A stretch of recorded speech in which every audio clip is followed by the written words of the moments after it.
Hello everyone, কেমন আছো তোমরা সবাই? আশা করছি তোমরা সবাই অনেক ভালো আছো। আমিও অনেক ভালো আছি। আজকে তোমাদের সামনে নতুন একটা ভিডিও নিয়ে চলে এসেছি। আজকে হলো জগন্নাথ পুজো, আর এই পুজোর দিন বিয়ের সবকিছু ভাসিয়ে দেওয়া হয়। এক বছরের মধ্যে যার যখনই বিয়ে হোক না কেন সবকিছু যত্ন করে তুলে রাখতে হয়, আর জগন্নাথ পুজোর দিনই এইসব জিনিস জলে ঠান্ডা করে দিতে হয়।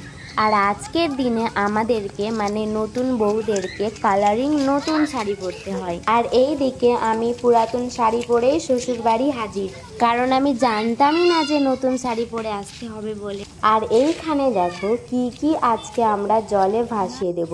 আমার মাথার মধ্যে যে লাল টুকরিটা রয়েছে সেখানে তো বরের মুকুটটা চকচক করে দেখাই যাচ্ছে।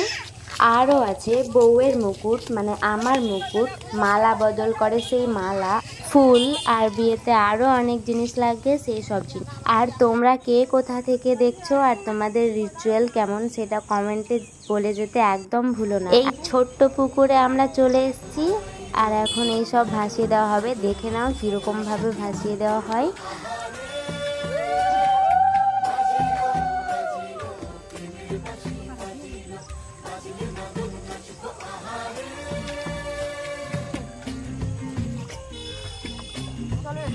আমাদের কাজ কমপ্লিট। আর এইদিকে দেখো আমাকে আর একটা নতুন বউ আছে, তাকে এক প্লাস্টিক করে ফল দেওয়া হয়েছে। সেই সবগুলো আমাদেরকেই খেতে হবে। জানি না পারবো কিনা, তো চলো দেখা যাক পারি কিনা। তো কিছুটা ফেলে দিয়ে চলে এলাম। চলো টাটা, তোমরা সবাই ভালো থেকো, সুস্থ থেকো।